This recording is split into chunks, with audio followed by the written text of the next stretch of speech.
नमस्कार मंडळी, तुम्हा सर्वांचं मी मानसी आंबडेकर मनपूर्वक स्वागत करते. मंडळी, भावनांना नेमक्या शब्दात पकडता येणं आणि त्या इतरांपर्यंत सहज पोचतील अशा मांडता येणं तसं अवघड काम. आपल्याला रंगमंचावर किंवा पडद्यावर दिसणारी पात्र आपल्यासाठी जाणीवांचे, विचारांचे नवनवे आयाम घेऊन येतात. ती तिथं वावरतात. त्यांच्या अभिनयातून आपल्या जगण्याशी जोडली जातात. त्यांचा निर्माता खरं म्हणजे लेखक असतो आणि दिग्दर्शक त्यांना बारकाईने घडवून साकारत असतो. या संपूर्ण प्रक्रियेमागचा एका लेखिकेचा सर्जक प्रवास कसा असतो ते जाणून घेऊया आजच्या या कार्यक्रमात. नमस्कार. नमस्कार. आंतरराष्ट्रीय महिला दिनाच्या निमित्ताने खास आपल्या भेटीला आलेली आहे फिल्मफेअर पुरस्कार विजेती सुप्रसिद्ध लेखिका इरावती कर्णिक. मृगाचा पाऊस, तीच ती दिवाळी, पैसा वसूल, बाळकडू अशा एकांकिका, छापा काटा, जर तरची गोष्ट यांच्यासारखी नाटकं, तर स्माईल प्लीज, झिम्मा 1-2, इरादा पक्का, सनी, मीडियम स्पायसी अशासारखे वेगळ्या धाटणीचे चित्रपट आणि त्यांच्या कथा तिने लिहिलेल्या आहेत. वृत्तपत्रांमध्ये प्रसिद्ध झालेल्या तिच्या लेखांचा संग्रह बाटलीतल्या राक्षसिणीचं मनोगत या नावाने प्रकाशित झालेला आहे आणि तिच्या या लेखनाची दखल घेऊन उस्ताद बिस्मिल्ला खान युवा पुरस्कार तसंच संगीत नाटक अकादमीच्या युवा पुरस्कारानं तिला सन्मानित केलं गेलंय. आनंदी गोपाळ या चित्रपटाच्या उत्कृष्ट संवाद लेखनासाठी तिला फिल्मफेअर पुरस्कार मिळालेला आहे. मुंबईतल्या ड्रामा स्कूलच्या संचालक पदावर ती सध्या कार्यरत आहे. जे स्कूल ऑफ आर्ट्समधून फाईन आर्ट्सची पदवी घेऊन नंतर रुपारेल कॉलेजच्या आणि आविष्कार नाट्य संस्थेच्या सोबत तिने आपला प्रवास सुरू केलाय. आपण त्याच्याविषयी जाणून घेऊया आणि तिच्या स्त्री पात्रांचा प्रवास आज आंतरराष्ट्रीय महिला दिनाच्या निमित्ताने आपण तिच्यासोबतच उलगडूया. इरावती, तुझं आमच्या कार्यक्रमात खूप खूप स्वागत. थँक्यू. लेखक म्हणून तर आम्हाला तुझ्याकडनं खूप काही ऐकायचंच आहे, पण एक स्त्री लेखिका म्हणून त्याच्या पाठीमागचं पर्स्पेक्टिव्ह आम्हाला जाणून घ्यायचे. तर सुरुवातीला मला तुला विचारायचंय की लेखक होणं किंवा आपण लेखक व्हावं हे कसं ठरवलं होतंस तू? खरं तर अपघाताने झाले मी थोडी लेखिका, असं काही कधीच ठरवलं नव्हतं. माझ्या घरी खूप सारे पत्रकार आहेत. लहानपणापासून मोठी माणसं लिखाण आणि वाचन करतात या वातावरणात मी वाढले.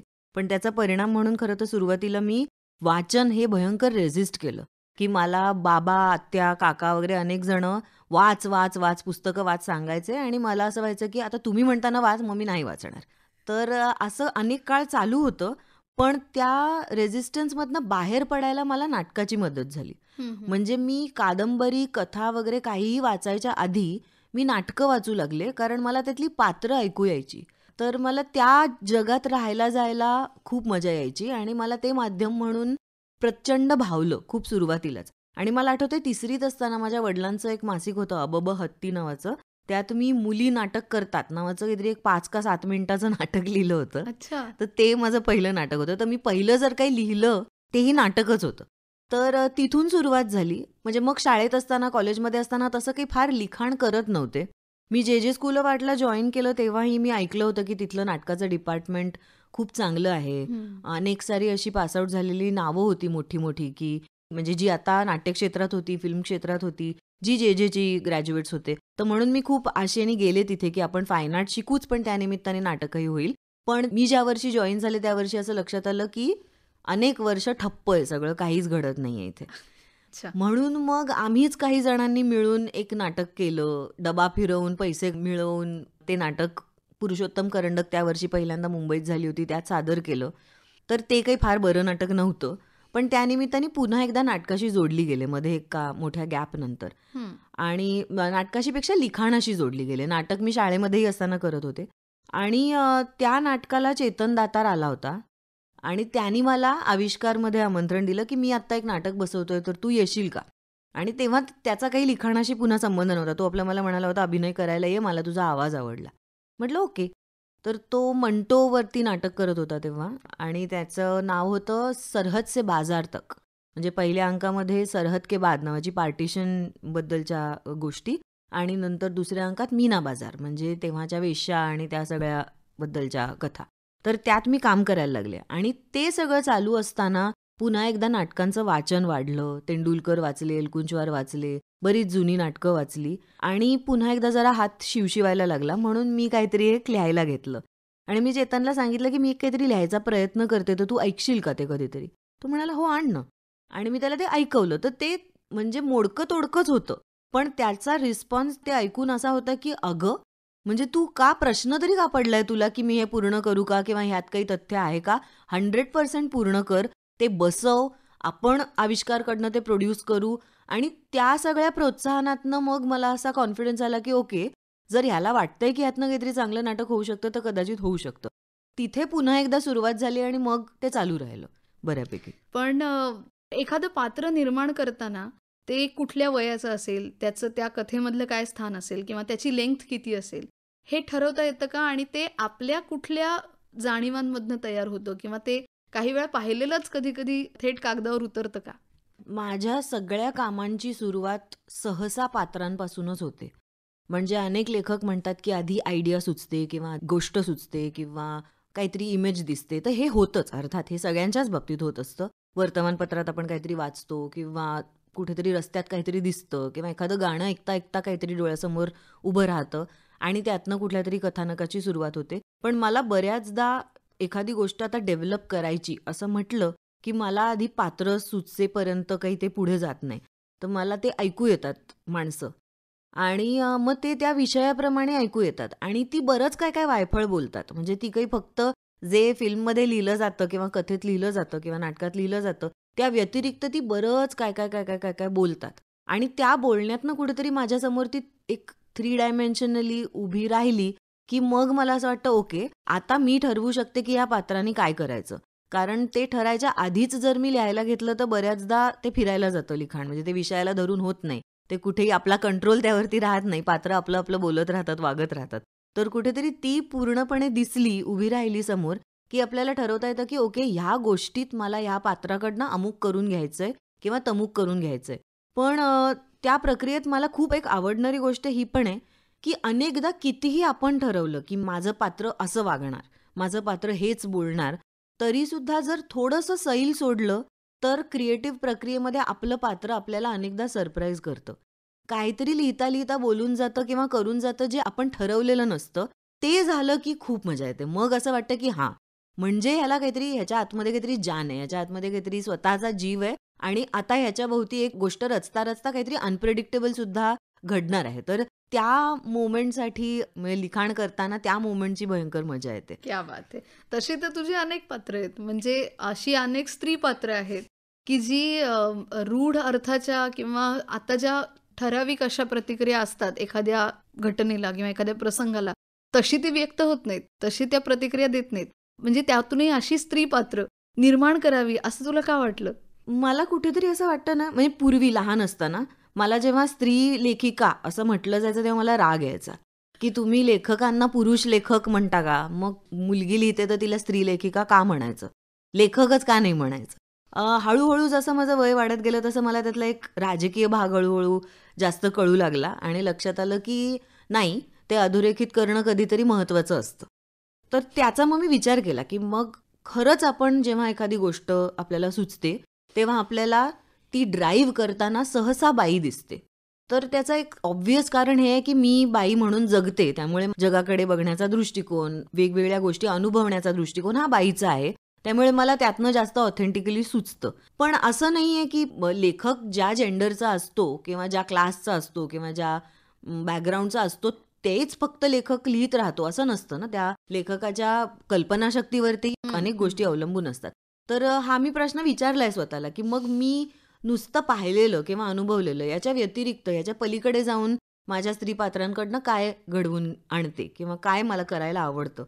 तर मला असं वाटतं की स्त्री म्हटलं की एकतर ती आई किंवा देवी किंवा तिच्यावरती एक काहीतरी सिम्बॉलिक काहीतरी असण्याचं ओझं असतं. सिम्बॉलिक मेसेज देण्याचं ओझं असतं की बघा, तिने आयुष्याबद्दल कसा अमुक अमुक मेसेज मांडला, ह्या बाईच्या जगण्यातनं आपल्याला हे मिळालं किंवा त्या बाईच्या जगण्यातनं हे एक मोठं विधान झालं.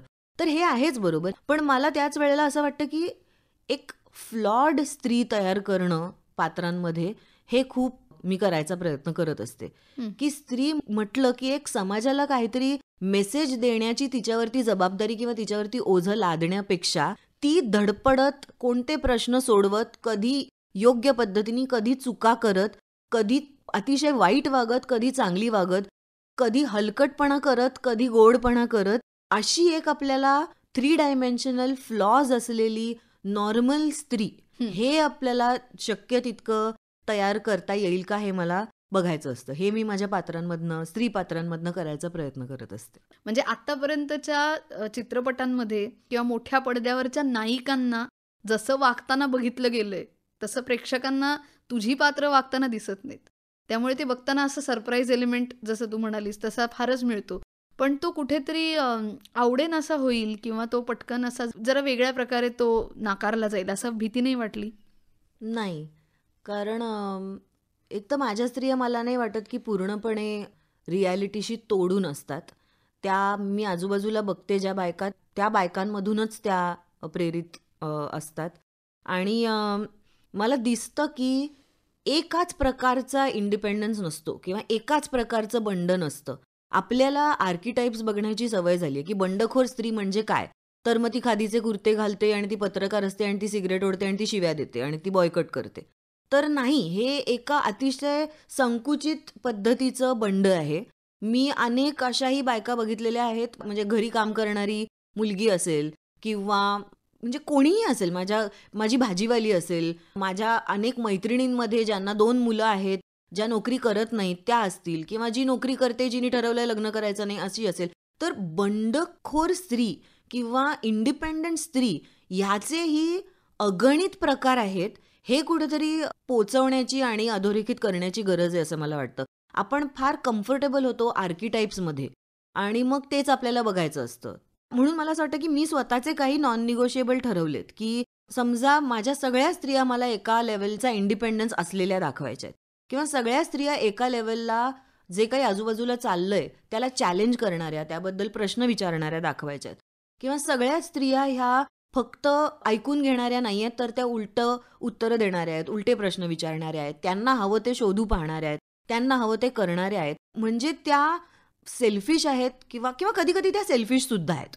पण त्या वेगवेगळ्या प्रकारच्या स्त्रिया आहेत आणि त्यांच्या काही सेट व्हॅल्यूज असल्या तरी त्या वेगवेगळ्या पद्धतीने आयुष्याला सामोरं जाणाऱ्या स्त्रिया आहेत. तर ही व्हरायटी आणायचा प्रयत्न असतो आणि ती व्हरायटी पुन्हा मी म्हटलं त्याप्रमाणे मी आजूबाजूला ज्या स्त्रिया बघते त्यांच्यातनंच ती येत असते. त्यांच्यातूनच मला हे सगळे कॅरेक्टरिस्टिक्स दिसत असतात आणि सापडत असतात. तर त्यामुळे ते कंटाळवाणं किंवा जुनं होईल असं मला वाटत नाही. कारण जोपर्यंत वेगवेगळ्या प्रकारच्या स्त्रिया आहेत आणि त्या वेगवेगळ्या प्रकारची आयुष्य जगतायत तोपर्यंत म्हणजे त्या कॅरेक्टरायझेशनच्या व्हरायटीमध्ये काही अंत आहे असं मला वाटत नाही. ते मिळत राहणार. एखादा चित्रपट जशी पात्रांची गोष्ट सांगतो तशी एखाद्या शहराची किंवा एखाद्या ठिकाणाची पण आपल्याला खास गोष्ट सांगतो. म्हणजे कित्येक प्रेक्षक असे असतात जे त्या ठिकाणी जाऊ शकत नाहीत, पण चित्रपटामधून त्या जागेचा पूर्ण एक आनंद ते घेऊ शकतात, अनुभव घेऊ शकतात. म्हणजे आता झिम्मासारखा एखादा चित्रपट लंडनमध्ये घडतो, तर प्रेक्षक तिथे लंडनला पोचलेले असतात तो बघत असताना.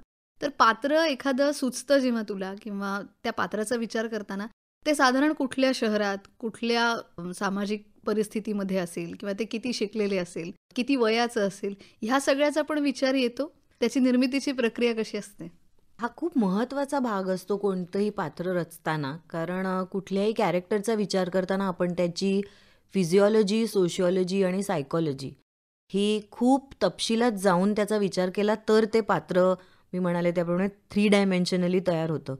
म्हणजे मग ते दिसतं कसं, ते उंच आहे, बुटकं आहे, जाडं आहे, बारीक आहे, त्याला अंगावरती खुणा आहेत का, ती लंगडतं का, म्हणजे काय फिजिकली कशा पद्धतीने जगामध्ये वावरतं, मग त्याचं बॅकग्राऊंड काय आहे, शिक्षण काय आहे, भाषा कोणकोणत्या येतात वगैरे वगैरे. आणि म्हणजे त्यातच मग आलं की ते कोणत्या गावात आहे, ते लहानपणापासून तिथेच त्याच शहरात वाढलं की इतर कुठे आधी होतं आणि मग तिथे आलंय, किंवा मग भीती काय आहे, काय आवडतं, आवडीनिवडी काय आहेत, कशाचा राग येतो, कशाचे कॉम्प्लेक्सेस आहेत, ह्या सगळ्याच दृष्टीने त्या पात्राचा विचार होतो.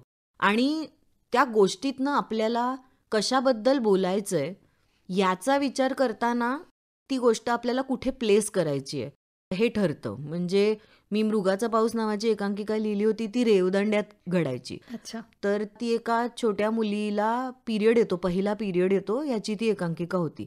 तर मला अशी जागा हवी होती जिथे तिचे वडील वकील आहेत, त्यांची एक वाडी आहे, तिकडे त्यांचा शांतपणे एक व्यवसाय त्यांचा चालू आहे आणि ती एका खूप एक प्रकारे आयडियलिस्टिक आणि एक प्रकारे युटोपियन जगात थोडीशी जगते. आणि हे तिच्या समोर येऊन ठेपतं तेव्हा ते तिला कुठेतरी या सगळ्याला तडा देणारा अनुभव तो आहे. आणि त्या अर्थाने थोडेसे कन्व्हेन्शनल रिस्पॉन्सेस तिला आजूबाजूनी मिळत आहेत. आणि मग ती कशी त्या सगळ्याशी समरस होते किंवा तिला ती ते सगळं कसं पचवते. तर हे मला असं वाटलं की मुंबई, पुणे, दिल्ली, बँगलोर, मेट्रो सिटीमध्ये घडणारी ही गोष्ट नक्की नाहीये. त्यामुळे ती अशी कुठेतरी सेटअप केलेली होती. त्याचप्रमाणे छापाकाटा ही एक नाशिकमध्ये सेट केलेलं नाटक होतं.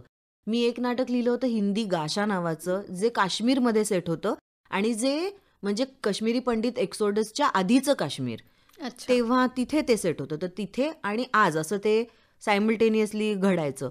तर ती जागा जी असते त्या जागेचा भूगोल, त्या जागेचा इतिहास, त्या जागेचं एक राजकारण, या सगळ्याचा त्या पात्राच्या स्वभावावरती काही ना काहीतरी परिणाम होत असतो.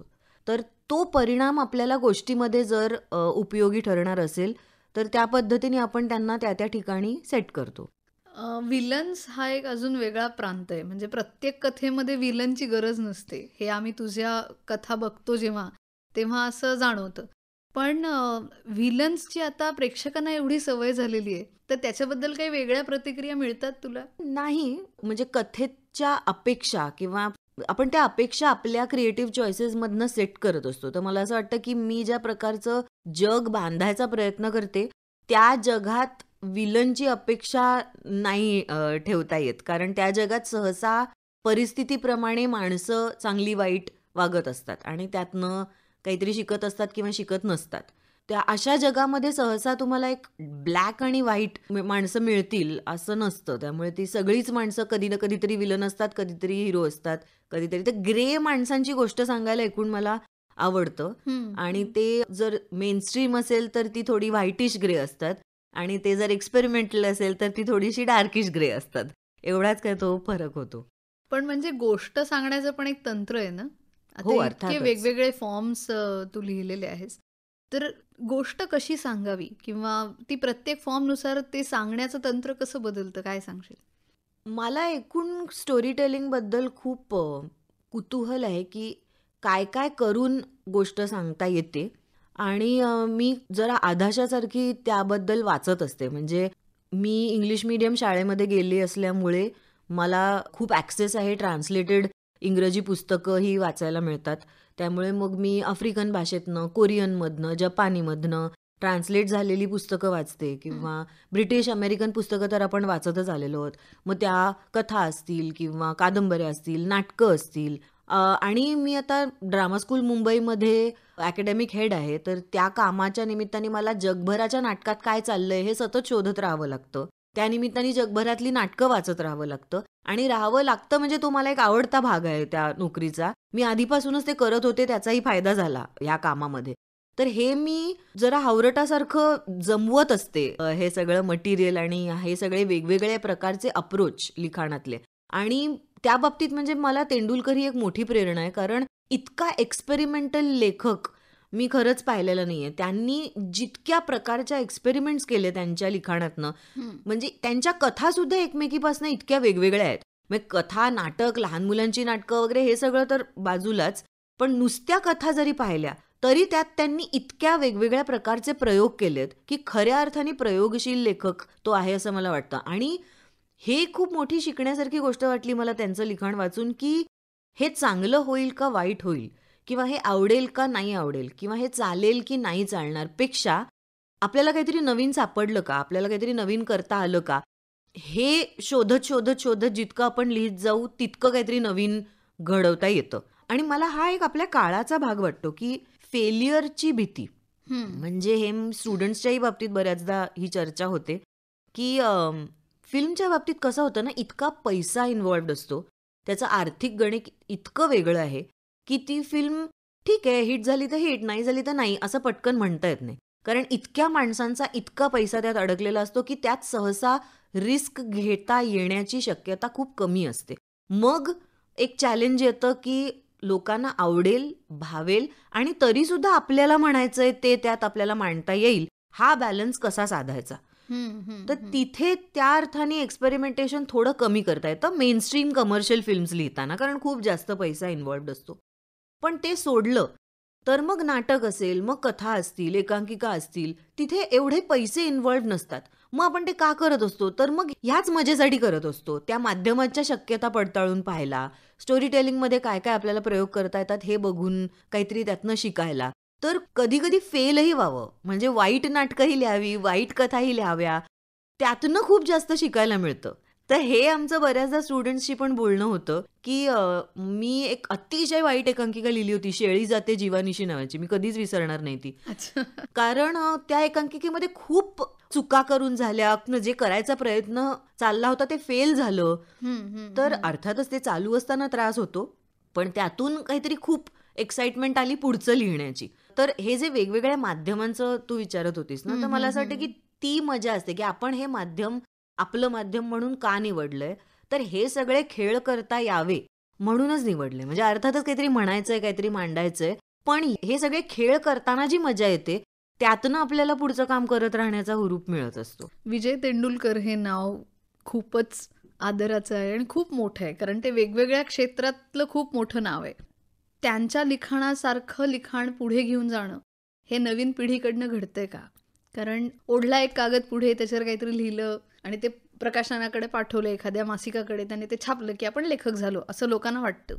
तर हा सगळ्यात मोठा धोका वाटतो का लेखक म्हणून?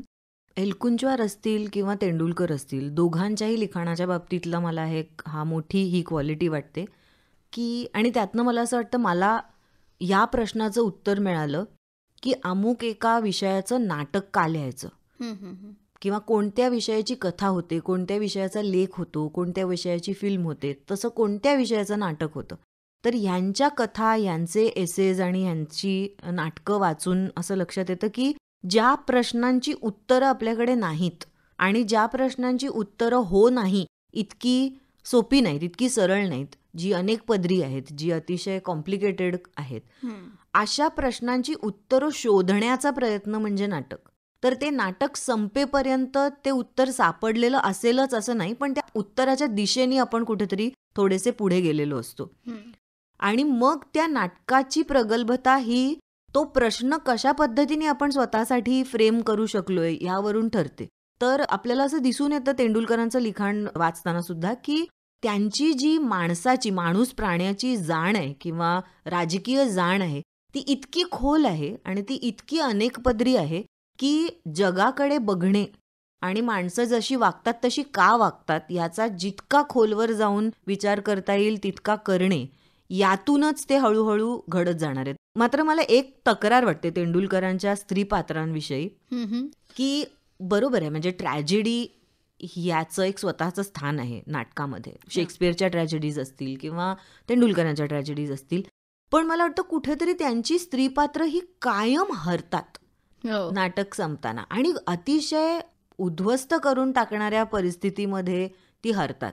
म्हणजे ते त्याचं एक स्वतंत्र ते एक स्टेटमेंट आहे हे मला कळतं. मी असं म्हणत नाही आहे की हे काय आनंदी शेवट का नाही होत तेंडुलकरांच्या नाटकांचा, मला असं अजिबातच म्हणायचं नाही आहे. पण मला असं वाटतं की कुठेतरी त्या पात्रांचा जो झगडा आहे, म्हणजे त्यांना समाजाचा काळेपणा जितका जास्त त्यांनी कॉम्प्लेक्स पद्धतीने मांडलाय, तितकं त्यांनी त्या फिमेल पात्राचं भावविश्व तितक्या कॉम्प्लेक्सिटीने मांडलं आहे का, हा मला काही काही वेळेला प्रश्न पडतो.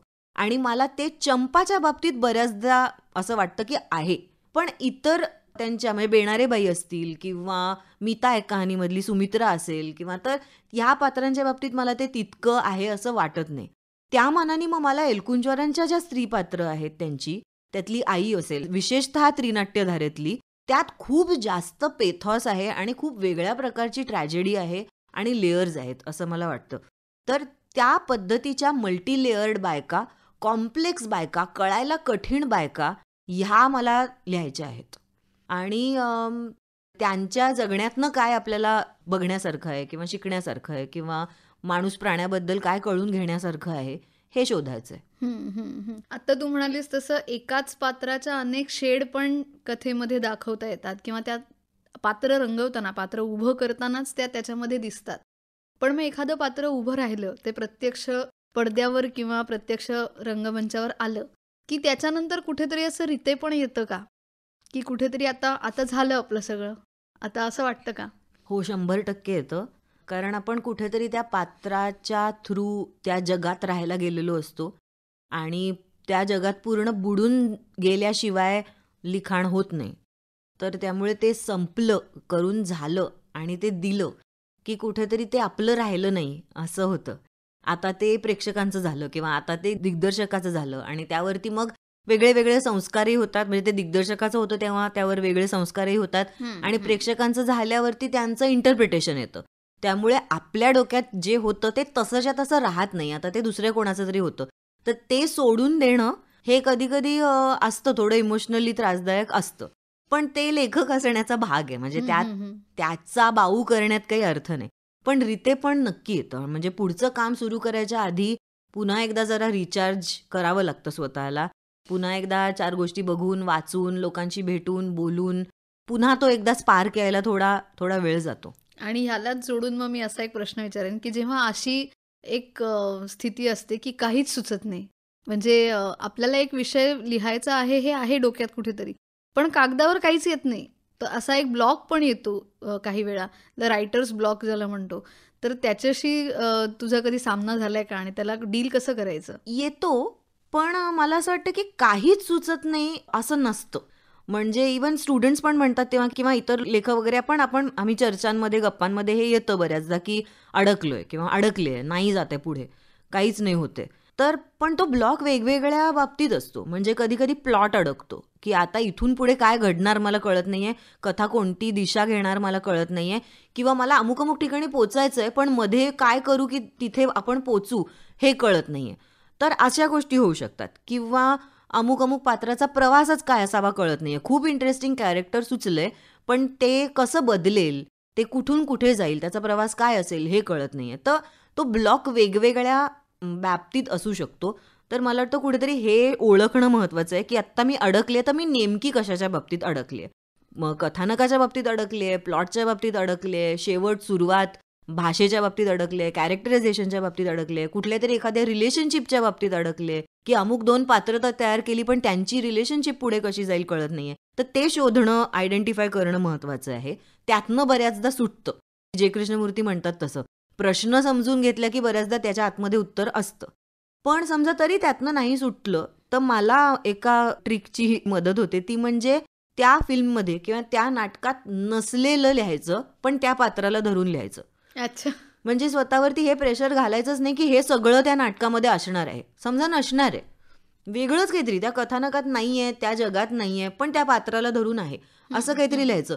ते जर तुम्ही पुरेसा विचार झाला असेल ना त्या फिल्मचा, तर तुम्ही कुठेही फिरायला गेलात तरी ते हळू ते पात्र तुम्हाला पुन्हा त्या पॉइंटवरती आणतं. आणि मग काही गोष्टी कदाचित दिसलेल्या असतात, सापडलेल्या असतात, ज्यांचा ह्या कथानकात उपयोग होतो.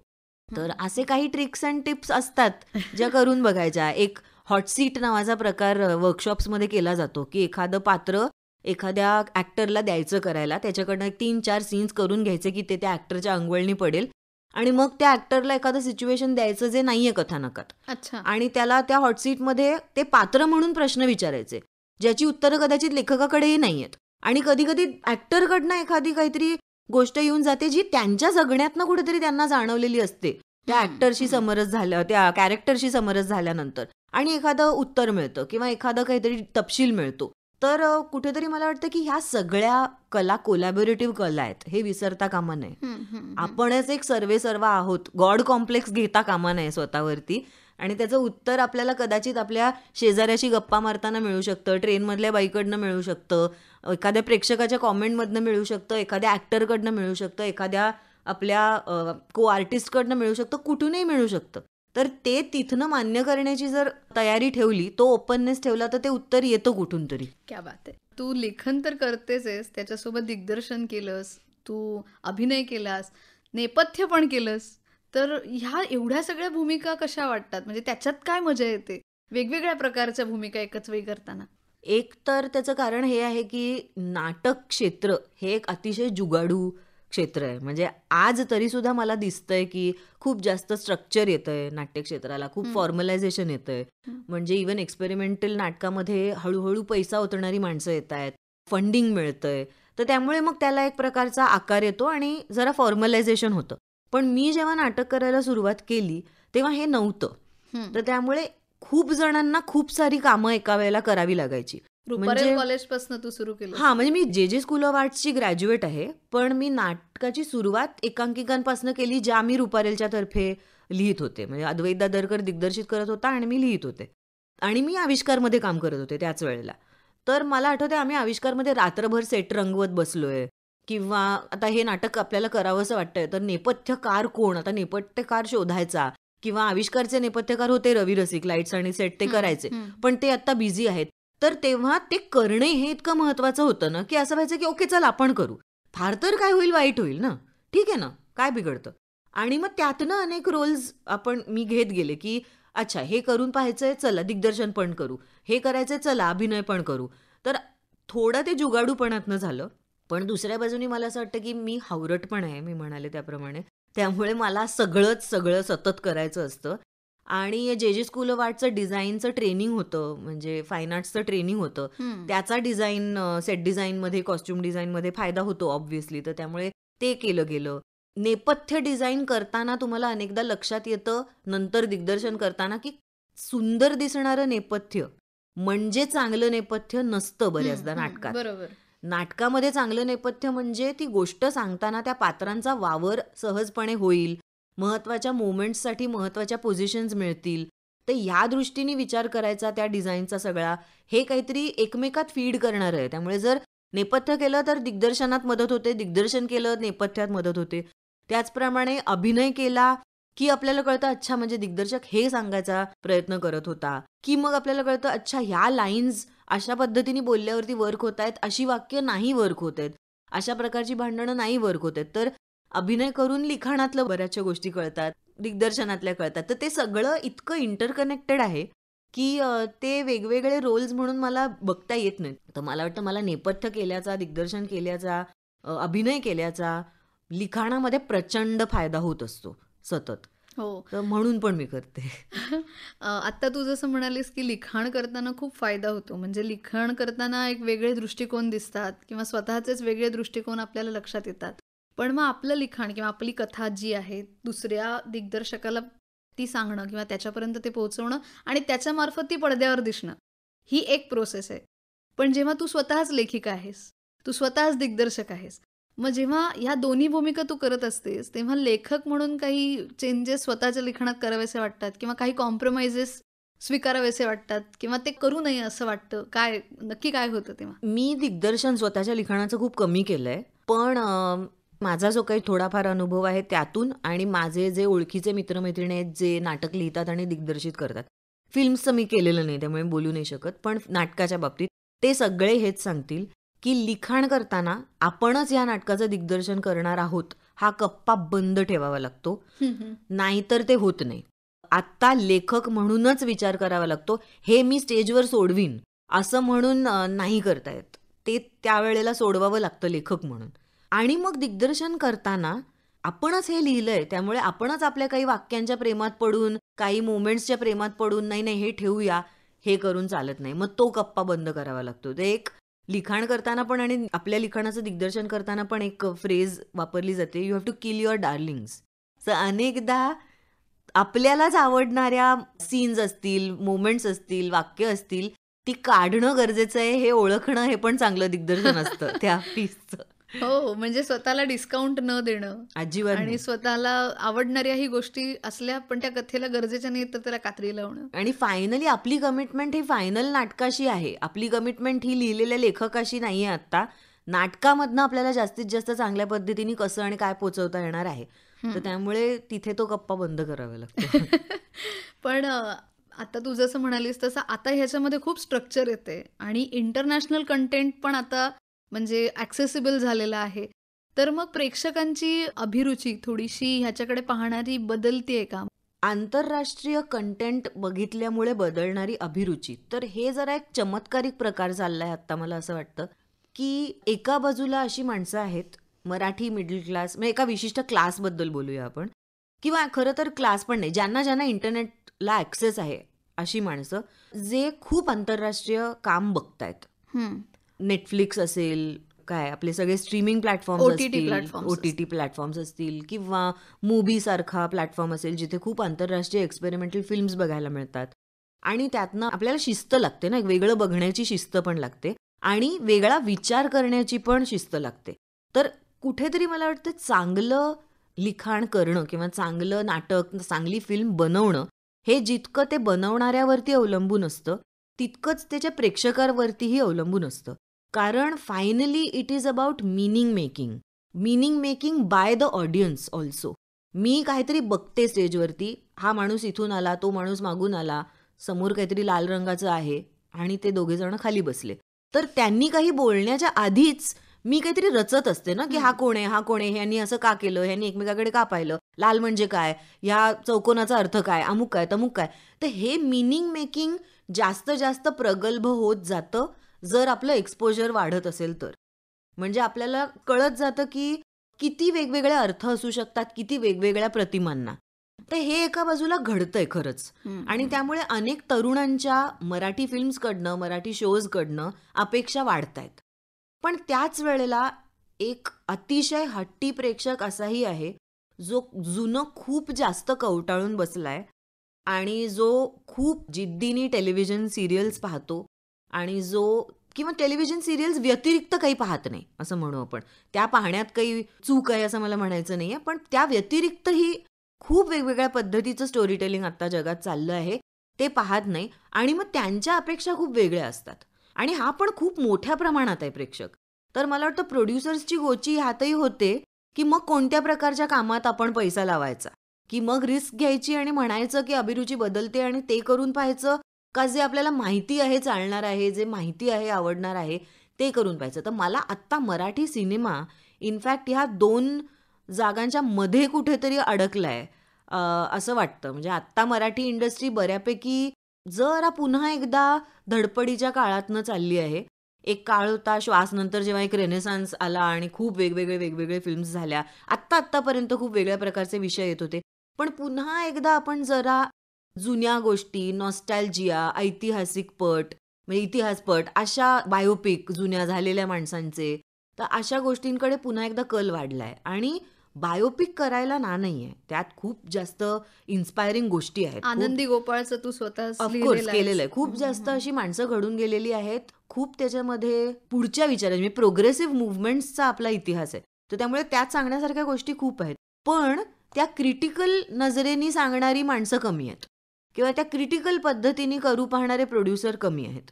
मग तिथे पुन्हा एकदा तो एक गोड नॉस्टॅल्जियामध्ये अडकणं. तर मला असं वाटतं की अभिरुची बदलते आहे, पण तितकीच माणसं आहेत जी जुनं सगळं कवटाळून बसली आहेत हट्टाने. बरोबर. इरावती, सध्या नाटक असो, चित्रपट असो किंवा मालिका, बऱ्याचशा कथा किंवा ती कथानकं ही लग्न केंद्रित अशी वाटतात. म्हणजे त्यामध्ये लग्न जुळवण्यापर्यंतची तरी प्रक्रिया असते किंवा झालेल्या लग्नामध्ये तिसऱ्या कोणाचा तरी प्रवेश असतो. पण एकंदर सगळं हे लग्न आणि त्याच्या अवतीभोवती घडणाऱ्या घटनांभोवतीच सगळं कथानक फिरत असतं. तुझ्या कथानकांमध्ये मात्र तसं काही दिसत नाही. पण सहाय्यक एखाद्या व्यक्तिरेखेने सुद्धा कशा प्रकारच्या प्रतिक्रिया द्याव्या हे प्रेक्षक जे ठरवून गेलेले असतात किंवा ते अपेक्षा घेऊन गेलेले असतात, त्यापेक्षा तुझी पात्र वेगळं बोलतात किंवा काहीतरी वेगळं व्यक्त करतात. तर त्यांचं असं असणं हे तुझ्या लेखन प्रक्रियेमधून कसं येतं? मला असं वाटतं की लग्न संस्था आणि लग्न संस्थेच्या आत कसं वागावं याबद्दलच्या अपेक्षा या इतक्या पुरुषप्रधान संस्कृतीमध्ये रुजलेल्या आहेत आणि इतकं आपलं खोलवर कंडिशनिंग झालेलं आहे की ते कंडिशनिंग तोडणे हा एक मोठा चॅलेंज असतो कायम आपल्यासमोर. आणि ते तोडणे म्हणजे पुन्हा एकतर लग्नसंस्था मान्य किंवा लग्नसंस्था अमान्य, इतकं ते सोपं नाहीये किंवा इतकं ते ब्लॅक अँड व्हाईट नाहीये. आणि मला ते तसं आवडतही नाही, जसं मी कॅरेक्टर्सबद्दल म्हणत होते तसं. मग लग्नसंस्था ही आपण घडवायची आहे आणि त्याचा शेप हा आपल्या जगण्यातनं, आपल्या आवडीनिवडीतनं, आपल्या पॉलिटिक्समधनं, आपल्याला भावणाऱ्या नात्यामधनं तयार करायचा आहे. ही व्हॅल्यू कुठेतरी घेऊन समोर येणाऱ्या स्त्रिया मी दाखवायचा प्रयत्न करते. म्हणजे जर कथानक समजा लव्ह स्टोरी असेल किंवा लग्न केलेल्या अनेक साऱ्या पात्रांबद्दल किंवा लग्न करण्याबद्दल जरी असेल, तरीसुद्धा मग हे त्यातनं होतंय का हा प्रयत्न असतो. आता मीडियम स्पायसी सारखी जरी फिल्म पाहिली तर त्यातली फक्त एकच पात्र आहे खरं तर आत्याचं, जे त्या अर्थाने बंडखोर आहे, जिने लग्न केलेलं नाहीये, जिने असं म्हटलंय की मला अमान्य आहे लग्न संस्था. पण बाकी सगळ्या जणींनी लग्न केली आहेत किंवा सगळ्या जणी प्रेमात पडतायत आणि त्यांना काही लग्न करायला नाहीये, पण त्या प्रत्येकीच्या लग्नाचा आकार वेगळा आहे. हो. आणि ती प्रत्येक जण त्या लग्नाच्या आतमध्ये राहून स्वतःचे हक्क, स्वतःला त्या नात्याला कुठल्या दिशेने न्यायचंय याचे चॉईसेस करते. आणि पुन्हा ती प्रत्येक स्त्री तिच्या तिच्या स्ट्रॅटेजीज वेगवेगळ्या पद्धतीने ठरवते. किंवा त्या नात्याच्या आतमध्ये जी निगोसिएशन करावी लागतात बाईला, नातेवाईकांशी असेल, नवऱ्याशी असेल, मुलांशी असेल, कामाच्या ठिकाणी असेल, ती निगोसिएशन वेगवेगळ्या भाषेनी आणि वेगवेगळ्या अप्रोचनी ती करते. तर हे मला असं वाटतं जास्तीत जास्त बायकांना बघणं गरजेचं आहे.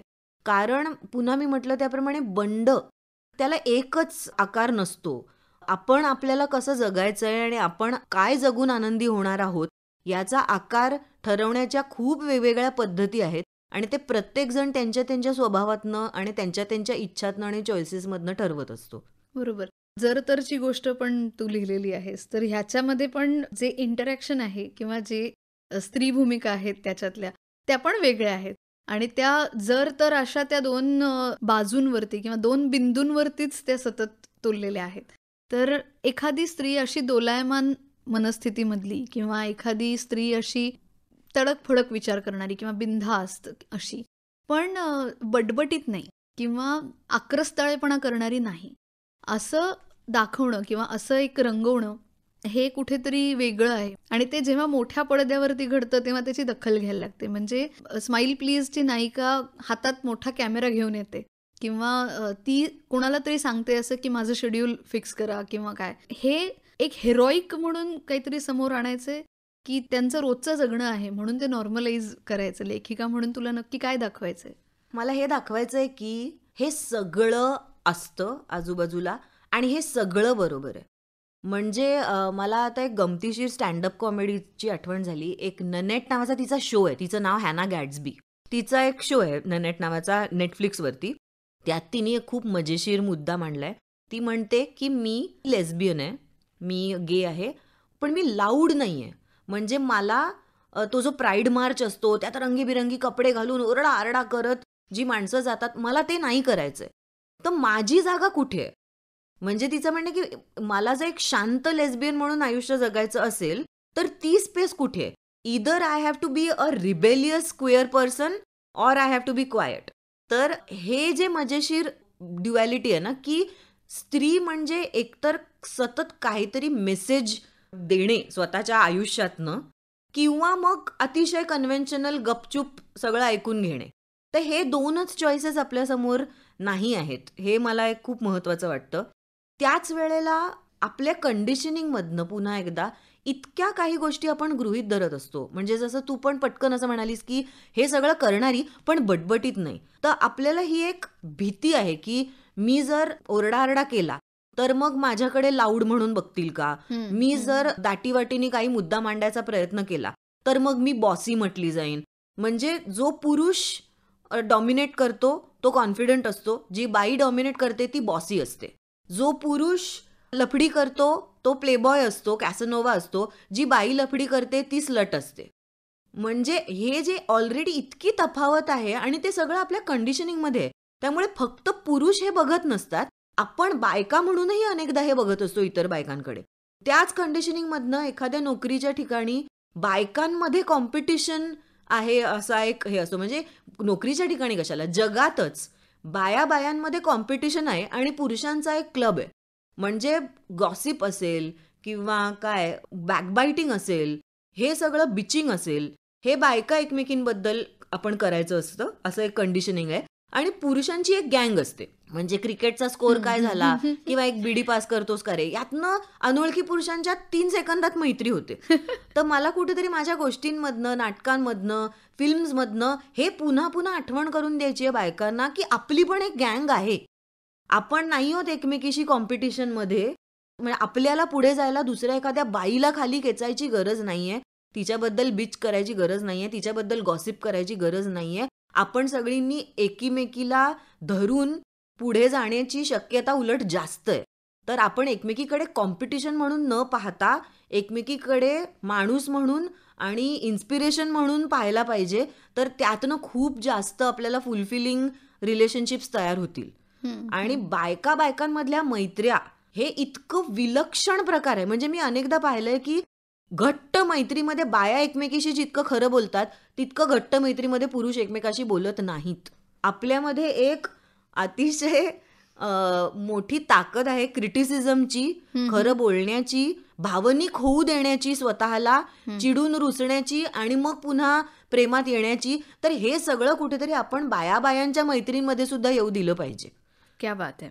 पण मग असं पडद्यावरती जेव्हा दिसतं तेव्हा ती स्त्री पटकन स्वीकारली जात नाही. म्हणजे हे असं कसं वगैरे असं म्हणणाऱ्या ज्या मुली आहेत किंवा थोडंसं अल्लडपणा किंवा थोडंसं काहीच कसं तिला समजत नाही असं जो नाईव्ह एक कॅरेक्टर असतं त्याला खूप ग्लोरिफाय केलं जातं किंवा त्याचं खूप कौतुक पटकन होतं. तर हे धोकादायक असेल का? म्हणजे आज महिला दिनाच्या निमित्ताने आपण बोलतोय तर हे धोकादायक असू शकतं का? ह्याच्यात पण पुन्हा 2 भाग आहेत असं मला वाटतं. मला वाटतं की अल्लड म्हणजे ती मूर्खच आहे हेही गृहीत धरायची गरज नाहीये. मला जर खिखी करून हसायचं असेल, अल्लडपणा करायचा असेल, चित्रविचित्र कपडे घालायचे असतील तर मला तेही स्वातंत्र्य असलं पाहिजे. तुम्ही हे नाही ठरवलं पाहिजे की म्हणजे हिला कशातली काही अक्कल नाही. म्हणजे रूपानी किंवा काय एक्सटिरियर ह्याच्यातनं इंटेलिजंट दिसणारी बाई आणि एक्सटिरियर ह्याच्यातनं फ्रिव्हलेस दिसणारी बाई म्हणजे त्या तशाच आहेत स्वभावानी किंवा विचारांनी, हे गृहीत धरायची काही गरज नाही. हे सगळे स्टिरियोटाईप्स हे आपल्या कंडिशनिंगमधनं आलेत आणि हे सगळे स्टिरियोटाईप्स फायनली पुरुषप्रधान संस्कृतीला पुढे नेणारे आहेत. पुरुषांना नाही म्हणते मी पुरुषप्रधान संस्कृतीला म्हणते. कारण अनेक बायका सुद्धा या संस्कृतीमध्ये अतिशय कम्फर्टेबल झाल्या आहेत आणि ते खूप पक्क बसलंय आपल्या डोक्यात. तर हे मला वाटतं. आणि पुन्हा मला वाटतं की अशा पद्धतीची कॅरेक्टर्स तयार करणे किंवा बायका म्हणजे कशा मूर्ख, त्यांना काही कशातलं काही कळत नाही, त्यांना आपले एक थोडे पैसे दिले आणि मजेत ठेवलं की त्या गप्प बसतात. तर या अशी कॅरेक्टर्स दाखवण्यातनं सुद्धा पुरुषप्रधान संस्कृतीच जास्त बळावली जाणार आहे. तर ते करत असताना आपण स्वतःला पकडावं की हे आपण काय करतोय. म्हणजे आता उदाहरणार्थ मीडियम स्पायसीमध्येच एक मुलगी, एका मुलीचं कॅरेक्टर आहे, पर्णचं जे कॅरेक्टर आहे, ती अतिशय फेमिनिन मुलगी आहे. ती अतिशय फेमिनिन, ती फ्लर्ट करते, तिला लग्न करायचं आहे, तिला प्रेमात पडायचं आहे, तिला एक टिपिकल बॉयफ्रेंड हवा आहे. ती अतिशय टिपिकल मुलगी आहे. पण ती गाडीचा टायर बदलते आणि तो तिला म्हणतो की अरे तू टायर बदलशील असं मला कधी वाटलं नव्हतं. तर मला वाटतं हे तडे देणं महत्वाचं आहे. आपण जेव्हा फिक्शनमध्ये कॅरेक्टर्स तयार करतो तेव्हा फिक्सेशन्सला तडा द्यायला पाहिजे. तेव्हा ह्या स्टिरियोटाईप्सना आणि ह्या अझम्पशन्सना तडा द्यायला पाहिजे की एक आली अतिशय सेक्सी दिसणारी बाई आली तर म्हणजे ही अमुक अमुक आहे अशी जर अपेक्षा असेल तर ती त्याच्या उलट वागली पाहिजे. हे सतत करत राहिलं पाहिजे की तुम्हाला ठरवताच आलं नाही पाहिजे की अमुक दिसणारी, अमुक वागणारी म्हणजे अमुक प्रकारची स्त्री. कारण तसं जगात नसतं.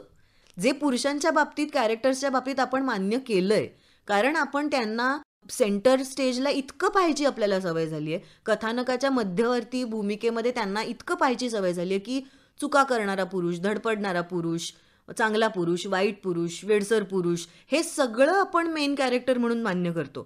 पण बाई आली त्या ठिकाणी आणि अशा पद्धतीने जो कॉल्ड वेडेपणा करू लागली की ताबडतोब एक जजमेंट येतं आणि ते आपल्या कंडिशनिंगमधूनच येतं. आंतरराष्ट्रीय महिला दिनाच्या निमित्ताने आता अनेक उपक्रम, अनेक विचार आता पुढे येत आहेत. मुद्दाम त्यासाठी उपक्रम तयारही केले जात आहेत. पुरुषप्रधान संस्कृतीमध्ये महिलांना स्वतःचं स्थान मिळवणं अजूनही तितकं आव्हानात्मक आहे किंवा अजूनही तितकं संघर्षाचं वाटतं आहे. तर यासाठी काय केलं जायला पाहिजे असं तुला वाटतं?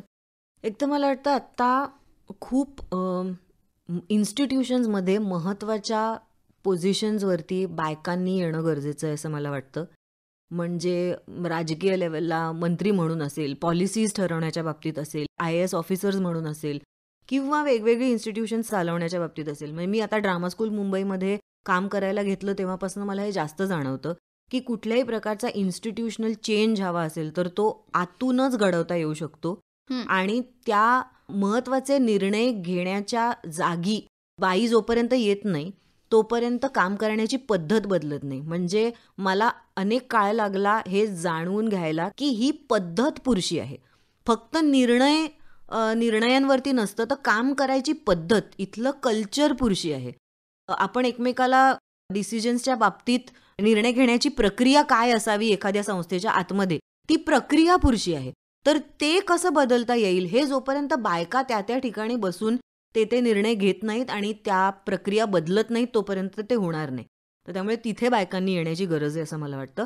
आणि दुसरं मला असं वाटतं की फेमिनिझम हे एक भीतीदायक शब्द झालाय, म्हणजे त्याबद्दल एक काहीतरी तेढ असते मनात लोकांच्या. तर मला वाटतं कुठेतरी ही जी इक्वॉलिटीची भाषा आहे की फेमिनिझम म्हणजे इक्वॉलिटी, हे पोचवणं, हे जितकं बायकांपर्यंत पोचवणं महत्वाचं आहे, किंवा आपण सक्षमीकरणाची भाषा करतो तर ते सक्षमीकरण जितकं बायकांचं होणं गरजेचं आहे, हा विचार जितका बायकांचा बदलणं गरजेचं आहे, तितकंच तो पुरुषांचाही बदलणं गरजेचं आहे. तर आपल्याला आपल्या पुरुष मित्रांना वगळून हा लढा पुढे चालू ठेवून चालणार नाहीये. मला फेमिनिस्ट माझे अनेक सारे मित्र जेव्हा भेटतात आणि बोलतात, त्यात मला कुठेतरी होप वाटते की हे जर घडत राहिलं तर काहीतरी चांगलं होऊ शकेल आणि तर काहीतरी बदल घडू शकेल. म्हणजे माझ्या अनेक मैत्रिणी ज्यांना मुलं आहेत, मला त्यांच्याबद्दल खूप आशा वाटते की त्या मुली आता ही मुलं कशी वाढवणार आहेत, यातनं काहीतरी बदल घडेल.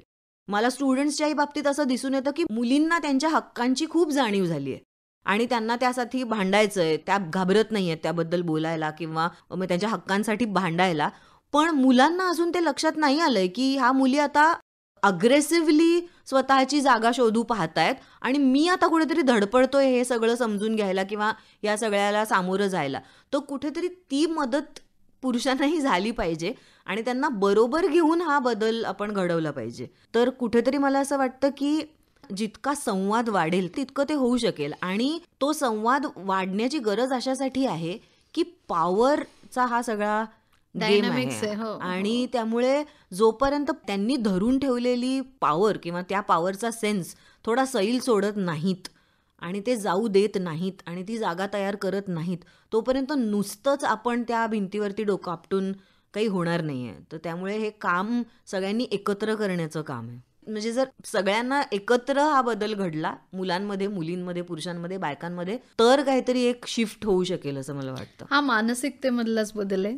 महिला सबलीकरणाचं, समानतेचं मूल्य हे लहान वयापासून मुलामुलींच्या मध्ये रुजवलं पाहिजे. त्याच्यात माध्यमांची आणि त्यासाठी काम करणारे सगळे लेखक, दिग्दर्शक, निर्माते, कलाकार सगळ्यांचीच भूमिका आणि जबाबदारी मोठी असणार आहे. प्रेक्षक म्हणूनही जेव्हा प्रगल्भ होता येईल तेव्हा समाज म्हणून आपण प्रगल्भ होत जाऊ असं वाटतं. इरावती, तू आज आमच्या कार्यक्रमात सहभागी झालीस. वेगवेगळ्या भूमिकांमधून तुला आलेले अनुभव आमच्याबरोबर तू वाटून घेतलेस, तुझे विचार मांडलेस, त्याबद्दल खूप खूप धन्यवाद. आणि इथून पुढच्या तुझ्या सगळ्या वाटचालीसाठी आकाशवाणी परिवारातर्फे तुला मनपूर्वक शुभेच्छा. थँक्यू. थँक्यू. श्रोते हो, या कार्यक्रमासाठी निर्मिती सहाय्य केलं होतं रोहिणी पाटील हिने. सादरकर्त्या ज्योत्स्ना केतकर यांच्यासह मी मानसी आंबडेकर आता इथेच तुमचा निरोप घेते. पुन्हा भेटूया. नमस्कार.